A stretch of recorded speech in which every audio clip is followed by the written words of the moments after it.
Razgovaraju dva piroćanca. A kako ti ideš na posao?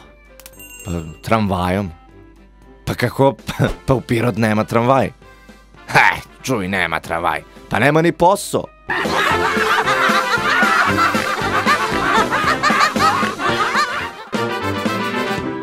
Tata, a kako to da mi nikada nisi pričao o dedi?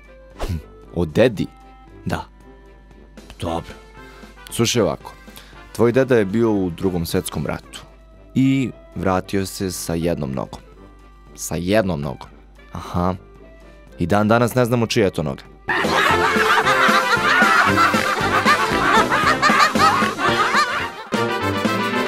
Poveo deda unuka na izlet, pa idući tako šumom naiđoše na proplanak, a na njemu parkiran auto.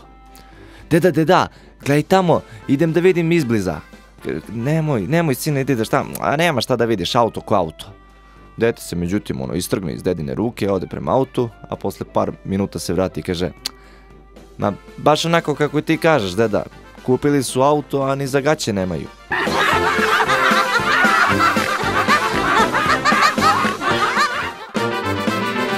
Pita otac sina: sine, jel se ti bodeš?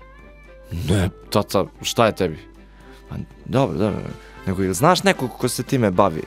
Mama mi je opet slupala Audi, a alkohol ne pomaže.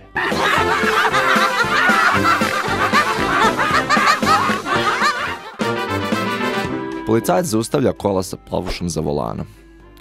Dobar dan, molim vas vaša dokumenta. Pa zašto, gospodine? Zato što ste vozili 100 km na sat i to u naseljenom mestu.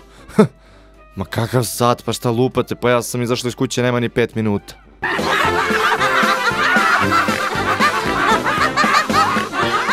Prijavi se na kanal za još viceva. Budi aktivan, ostavljaj komentare i šalji vicevi, bit ćeš sa mnom u videu. Budi aktivniji od ostalih članova i čeka te besplatna majica, ako postaneš radnik meseca.